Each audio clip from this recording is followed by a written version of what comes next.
Eu joguei no Botafogo em 90, com o Gonçalves. Então o Botafogo foi bicampeão carioca em 90. Eu que dei o passe para o Carlos Alberto Dias fazer o gol. E eu e o Gonçalves fomos vendidos para o México, a Universidade Autônoma de Guadalajara. E aí lá eu fiz um trabalho muito legal.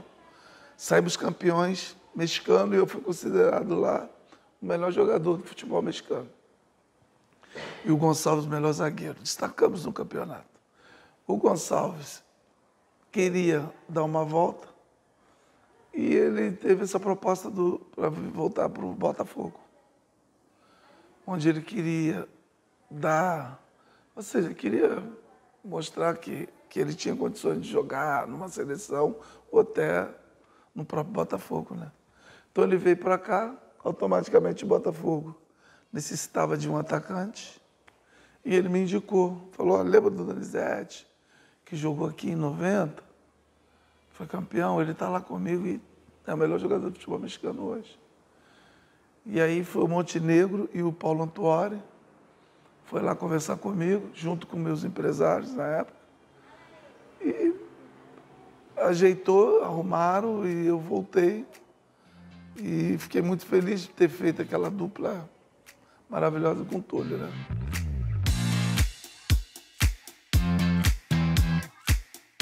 O Gonçalves é meu compadre, ele é padrinho do meu filho e eu sou padrinho da filha dele.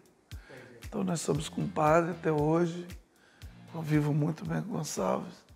É um cara que é admirável, né? Pelo que ele fez no futebol, pelo Botafogo também. Foi um grande zagueiro da seleção. E, bom, eu sou muito grato ao meu compadre por ele ter me dado a chance de eu ter voltado ao Brasil. Naquela época, até porque meu sonho era vestir a camisa da seleção brasileira e por essa oportunidade eu cheguei à seleção, né? Sou muito amigo aí do Sérgio Manuel, do Wagner, do Beto, do Iranildo, Alguns jogadores, eles voltaram para suas terras, né? Então, os que ficaram aqui no Rio, Getúlio, toda hora falando com o Mara, a gente sempre está fazendo um evento junto. Inclusive, agora nós vamos ter um eventozinho juntos, para bater aquela bolinha e tal. Assim, quase sempre assim a gente se encontra, porque a gente não para de jogar, né? Porque o futebol ele é tão formidável, tão maravilhoso, que ele acaba te dando várias oportunidades e a gente faz muitos jogos beneficentes. Então a gente viaja o Brasil todo, jogando, batendo aquela bolinha e sempre surpresa. Está lá um jogador, um cara que jogou comigo no Vasco em 98, aí o cara que jogou comigo no Botafogo, sempre tem um jogador. Isso é bem legal. O Beto e o Iranildo eram jovens, mas ao mesmo tempo muito responsáveis. Eles eram os caras que pareciam que já estava para aquele momento, entendeu?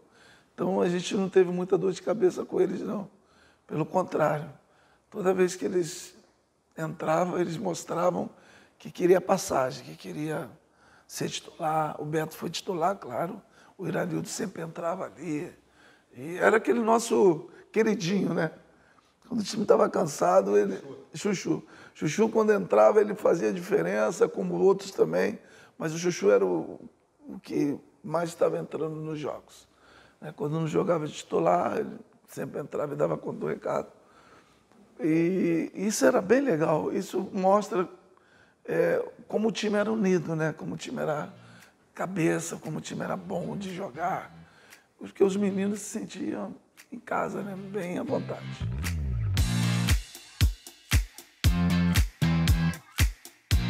Eu falo para os caras, ou é queijo ou mariola.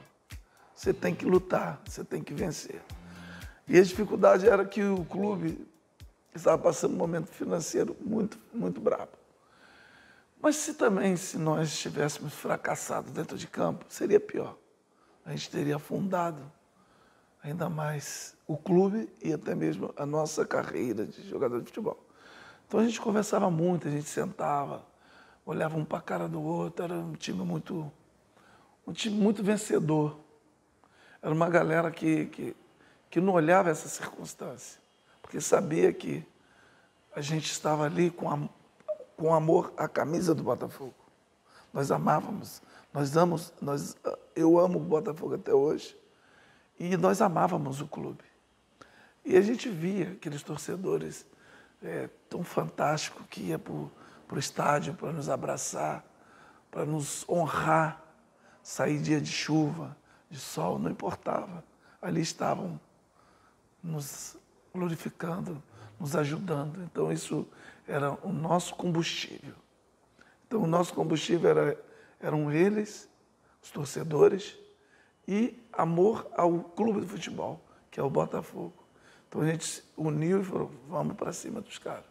Se a gente ia ser campeão ou não, é uma incógnita, porque o campeonato brasileiro é super difícil, né? Então, não é fácil eliminar um Santos, de Giovani, daquela galera toda, eliminar Cruzeiro, outras equipes que enfrentaram a gente na semifinal. Mas a gente, com união, com garra, com determinação, conseguimos alcançar nosso objetivo.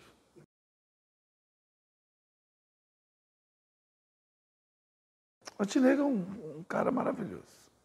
Nem parecia que ele estava devendo a gente. Ele chegava lá, brincava com a gente. A gente via que não era falsidade. Porque para você administrar um clube não é fácil, é complicado, né? Só que naquela época nossa, assim, todo mundo, jogador de futebol ganha bem, a gente não ganhava bem. Não ganhava. Se eu falar meu salário aqui, ninguém fala, a gente ganhava isso no Botafogo. Mas a gente era naquela época, né? Então a gente. Não que eu não ganhava mal, não estou assim, Donizete, é que hoje você ganha muito bem. Hoje você, graças a Deus, né? Hoje você tem uma condição que você joga 1 ano, 2 anos, você pode parar de jogar bola. Eu joguei 20 anos e até hoje trabalho. 20 não, 30, 25 anos, até hoje eu tenho que trabalhar. Então, uma situação muito difícil, mas era gostoso, era prazeroso, que era o meu sonho, né? Eu, desde garoto, desde 5, 7 anos, dormia sempre com uma bola no abraçado, era apaixonado por futebol, sou até hoje, né? E foi o que me levantou na minha vida, né? Então, a gente trabalhava ali, sol, chuva, com paixão, com amor, né? Porque eu sabia que a única chance que eu teria de mudar a história da minha família e a minha também, né? Porque se não fosse futebol, quem seria o Donizete? Não seria nada. Então, eu sou muito grato a isso.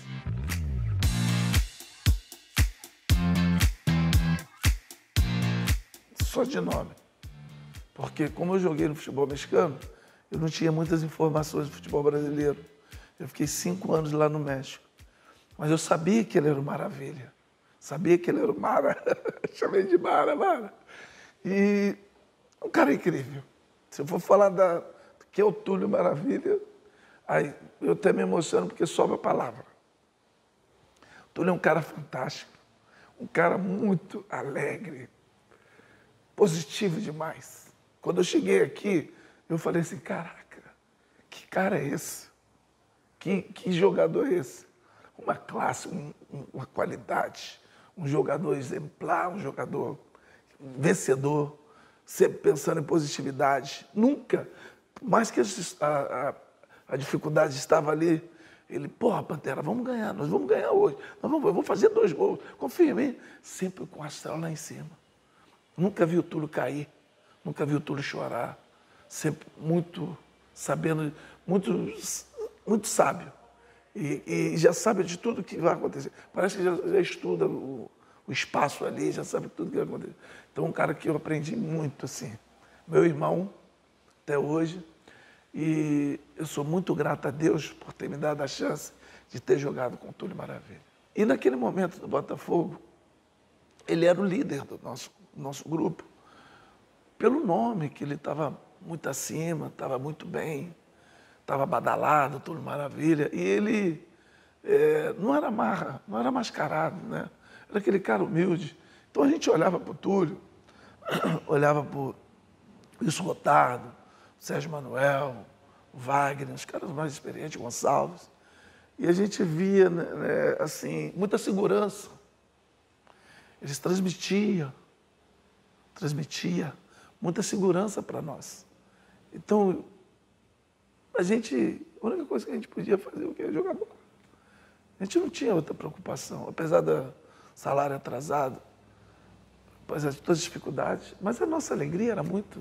Quando a gente vestia a camisa do Botafogo, a gente ia para o treino, a gente esquecia que... Parecia que a gente flutuava.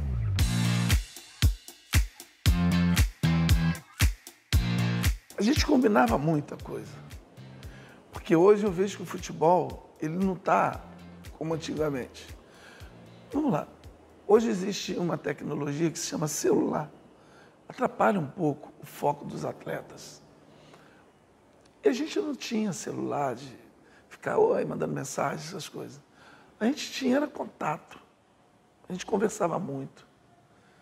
Então, quando eu dominava a bola, eu já tinha certeza que eu podia jogar naquele espaço que o Túlio ia. Porque já estava combinado. Vou pegar aqui e vou colocar ali. Uma, duas, uma vai passar. E você vai na cara do gol. Aí a outra era aqui. Quando eu vier por aqui, você já entra nesse caminho aqui. Era assim. Era tudo. Quando eu dominava a bola, o zagueiro não sabia que eu tinha combinado com tudo. Mas eu sabia, nem olhava para a área. Eu pegava ali, metia na área e já... Então, a gente era muito assim, pode ir que vai. Às vezes você errava um passe, a bola não chegava. Mas nem por isso. E a gente se comunicava por olhar. Olhava para ele assim, eu falava, vai, calma. Ele já estava atento. Ele ia em todas. Todas que eu jogava ele ia, porque uma ia passar. Então era um cara que, para cá, o Túlio não corria. Mas para frente, ele passava o gol. Ele falou, Donizete, para cá eu não volto não, vai para frente eu passo o gol. Pode jogar qualquer uma lá, eu vou atropelar os caras. Aí era fácil. Então, por exemplo, quando eu ia muito para o fundo, eu batia forte no primeiro pau. Ele já ia no fundo, no segundo e voltava para o primeiro. Sempre ele encontrava. Quando eu ia ali já perto da área, eu vou ameaçar no primeiro, você vai para o segundo. Ele pum, ia no segundo. Então a gente já sabia muita estratégiazinha, entendeu? E se eu correr na diagonal, você faz isso, se eu fizer isso. A gente combinava muito. E não só eu e o Túlio, né? Porque a gente não joga sozinho, né? Era assim, a gente combinava com o Beto, que vinha ali atrás, ali no meio, Sérgio Manuel, o Leandro Ávila, o Jamir. Então era um timaço, a gente combinava. O Iranildo, quando entrava, já sabia automaticamente como eu gostava de receber a bola. O Sérgio Manuel sabia, eu sei como o Sérgio Manuel gostava de receber as bolas, a bola, o Beto, entendeu? E é isso, o Wilson Goiano como cruzava. Para mim, um dos maiores caras que eu vi ele, que jogou também no Palmeiras, que é o Arce, que hoje é o treinador. Os caras batendo na bola é incrível. Paulo Roberto, que a gente fala pateta, batendo na bola. Então, naquela época, existiam muitos caras, assim, que batiam muito bem na bola. E a bola, e o cruzamento deles, que a gente fala cruzamento hoje, que eu nunca falo mais cruzamento, eu falo que tem que ser passe para o atleta. O cara não sabe nem passar uma bola, bater na bola, fazer aquele arcozinho maravilhoso. Naquela época, esses caras já faziam arcos que você falava, pô, a bola já vinha certinho. Então, era muito fantástico. E era esse Botafogo. Botafogo de 95, para mim, sem dúvida nenhuma, os maiores clubes que eu joguei.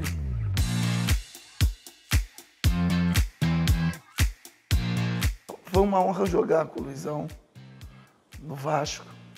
Para mim, eu estava vendo os melhores momentos. Agora que eu fiz uma matéria e vi o que o Luizão faz no futebol, é impressionante. O que ele fazia quando ele jogava no futebol é impressionante. É um atacante maravilhoso, chuta bem, cabeceia bem, tem uma força maravilhosa, é uma disposição. O cara é perfeito, o Luizão. Mas no caso aí, eu fico com o Túlio, porque eu acho que a gente jogou mais tempo. Que eu e o Luizão jogou uma Copa da Libertadores, que foi assim, 12 jogos. Mas eu e o Túlio foi mais de 20 jogos que nós jogamos juntos. E aí a gente nunca baixou o nosso nível e ele, a gente sempre estava junto ali. Então, acho que eu encaixei mais com o Túlio do que com o Luizão. Até porque o Luizão também, naquela época de 98, nós chegamos num time muito certinho, né? Ele veio... Ninguém substitui ninguém, né? Mas falaram que eu vinha através... Substituiu o Edmundo e ele substituiu o Avaí, o Evaí. Avaí, bom, o Evaí. Então, mas aquele grupo que já tinha o Vasco, a gente entrou ali, encaixou certinho e fomos para cima.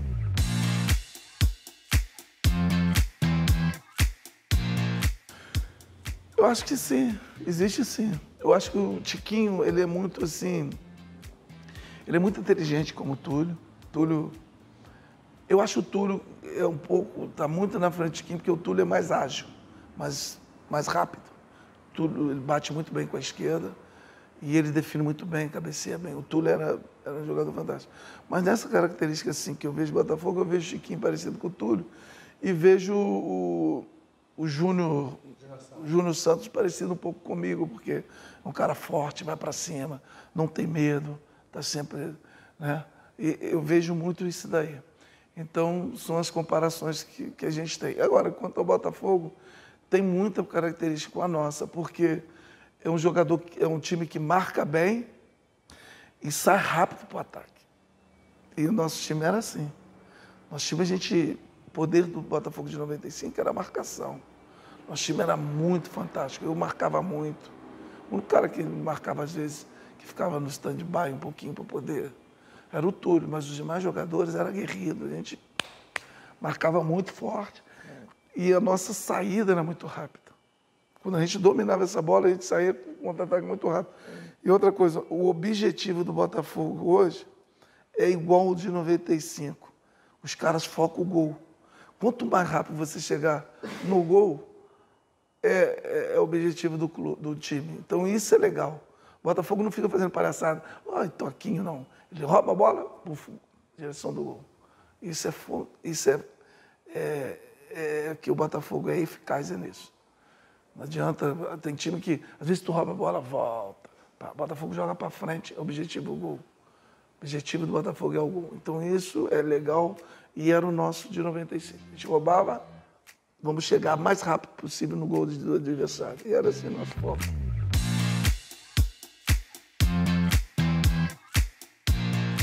Não tenho dúvida que o Botafogo vai ser campeão. O Botafogo é um time que tem demonstrado, com grandes equipes do futebol brasileiro, que hoje está passando por um bom momento, que o Botafogo é o superior.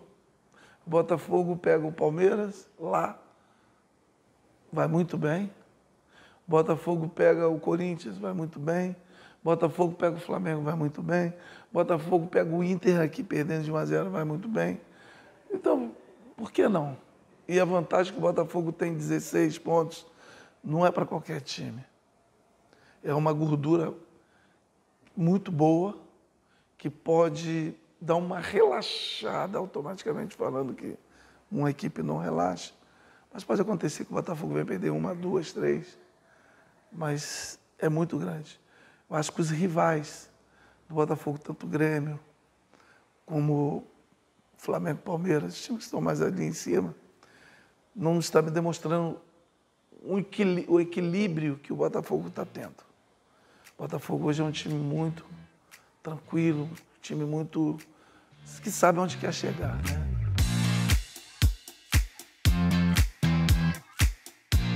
Eu acho que as contratações agora do Vasco estão sendo contratações de peso. Eu achei que o Vasco fez um planejamento muito ruim, muito ruim. O Vasco contratou jogadores que eu sempre falo na minha vida. Para vestir a camisa do Vasco, do Botafogo, do Flamengo, do Fluminense, Corinthians, Palmeiras, são clubes grandes. O jogador ele tem que entender que não é só vestir a camisa. Ele tem que ter um poder. Eu não estou encontrando a palavra. Ele tem que estar no melhor momento da sua carreira. Ele tem que estar muito firme para segurar umas críticas pesadas, para segurar uma responsabilidade muito grande. Por quê? O Vasco, ele tem torcida até no Japão. Torcedor do Vasco até no Japão. Então, um time que é vitorioso. Ali passou Roberto Dinamite, Romário, Giovani, Bebeto, Edmundo, Donizete, Luizão, Mauro Galvão. E desculpa, tantos craques. Pô, não vou falar, estou falando o que veio agora na minha cabeça. Mas até desculpa, eu estou deixando alguns nomes aqui, sem falar. Mas fora os outros lá de trás. Então, é muito pesada a camisa. Então, os jogadores que foram contratados, eu achei que foi assim, vamos ver o que vai acontecer. Vamos ver o que esses jogadores vão fazer. E um clube que sai de uma situação, a segunda divisão, ele já tem que chegar firme lá em cima. Ele já tem que pisar firme. Então, todo projeto que foi feito foi gasto muito dinheiro. Desnecessário, eu achei. Achei que se contrata 5 cabeças boas, fortes, e com mais os atletas que são formados na base, se faz um grande clube, um grande time. Porque a camisa já pesa. Né? E você tem que a gente sempre falou, né? Uma coluna ali, uma espinha. Praticamente você já tem um time que você pode falar assim, pô, com essa torcida, com o time que eu tenho aqui, vai. Mas eles pensaram só na torcida e não pensaram no time. E pesou. Porque a torcida, ela vai lá para ver um time jogar uma bola redonda. Para ver a garra do time. Não estou dizendo que o Vasco nunca deixou de colocar o coração no campo. Mas faltou o que a torcida mais gostava. Gols, bons lances, bons momentos. E é isso aí que falta. Então, o Vasco não é clube para poder ver quem que vai jogar, se vai acertar. O Vasco é clube de contratar jogador pesado. Então, agora está sendo feito corretamente, está trazendo jogadores experientes, jogadores internacionais. E eu tenho certeza que o Vasco agora está indo para o caminho certo. E vai se salvar porque é um time que está trazendo jogadores agora que vai mostrar a qualidade dentro de campo. Não sei, não sou vidente, não sou Jesus Cristo, mas eu posso ter certeza que pelo caminho agora, pelos atletas que estão chegando, são atletas que já são casca grossa, que eu falo, do futebol. Os caras não querem perder tempo. Eles não querem perder tempo. Não tem mais como perder tempo. São jogadores de 30 anos, jogadores de 33 anos, jogadores e tal, então eles não podem perder tempo. É agora ou nunca. E você ficar numa história negativa no clube tão poderoso como o Botafogo, como o Vasco, não é bom para a sua carreira. Então, é cobrança, cobrança e vamos para cima.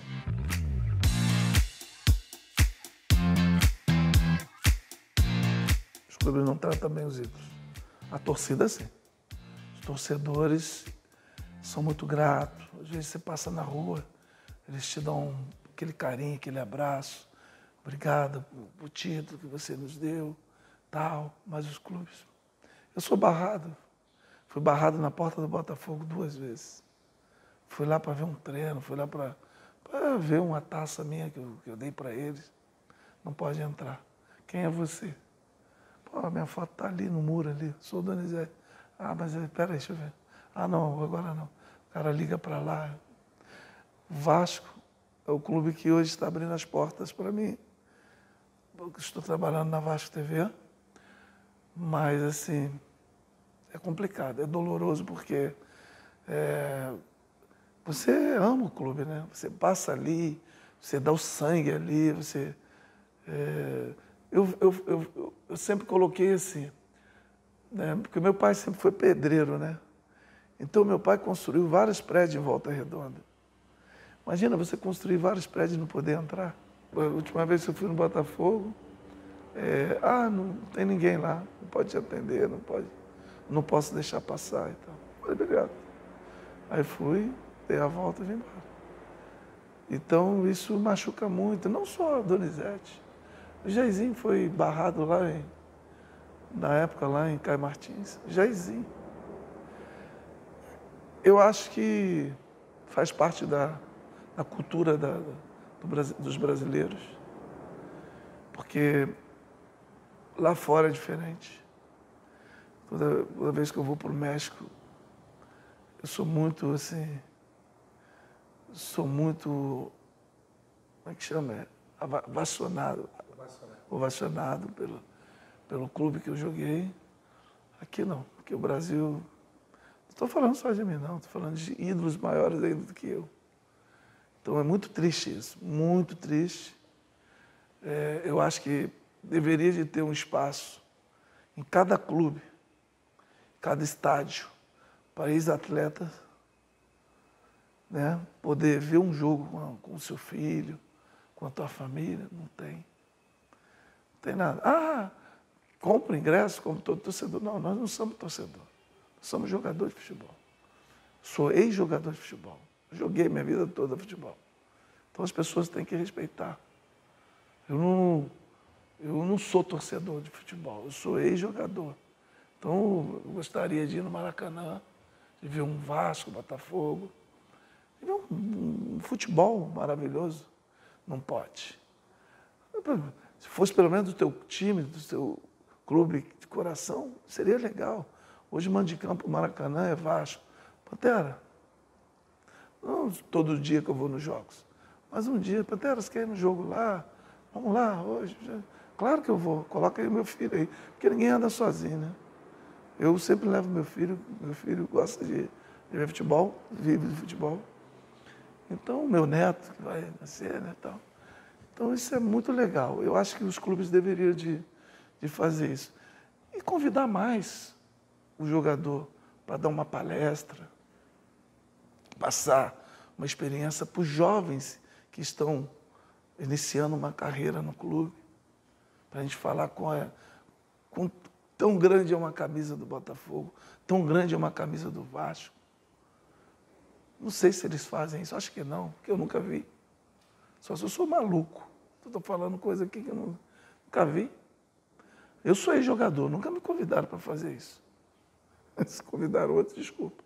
A mim nunca me convidaram. Tem 15 anos que eu parei de jogar bola, nunca me convidaram para dar uma palestra. E ajuda também. Porque o ex-jogador, muitas pessoas falam, jogador de futebol tem dinheiro. Não, são poucos. Tem muitos jogadores de futebol hoje que passa necessidade muito grande. E pior, porque o cara dedicou a tua vida toda para jogar bola. O cara não sabe fazer mais nada. Eu ainda fui servente de pedreiro, eu ainda fui lavageiro em Volta Redonda, eu ainda lavava roupa com a minha mãe para fora, passava roupa. Eu ainda tentei, morei em casa de família, cuidava, limpava, passava, fazia comida, eu ainda tentei. Mas tem gente que só dedicou muito ao futebol. Então ele não tem uma profissão. E aí fica aí, tadinho, passando muita necessidade, as pessoas não veem isso. E, coitado, jogou bola, jogou tudo fora. Não. Naquela época eram poucos que ganhavam dinheiro. Muito pouco, muito pouco.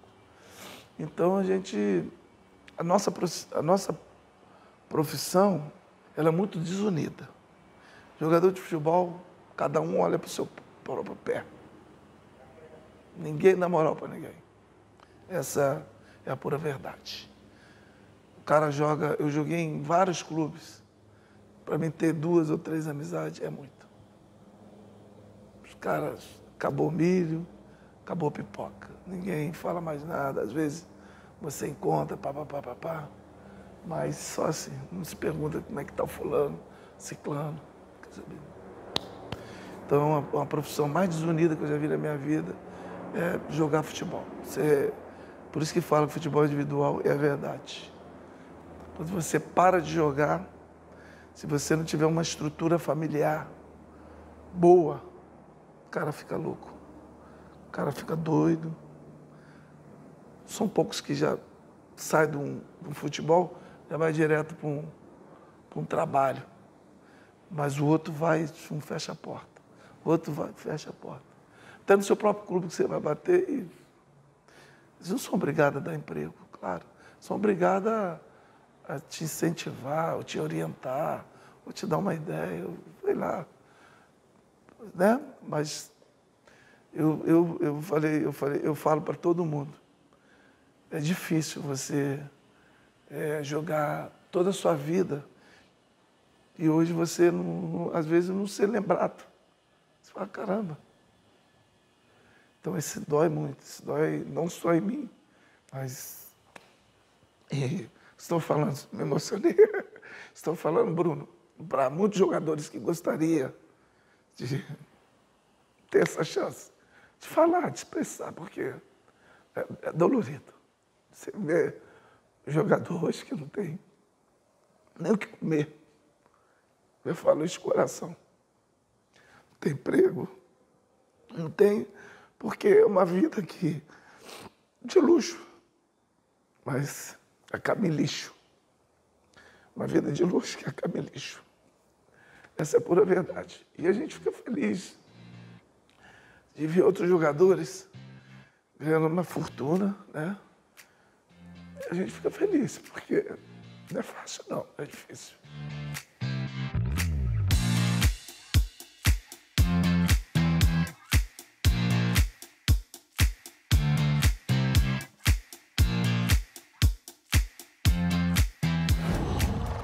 Uau!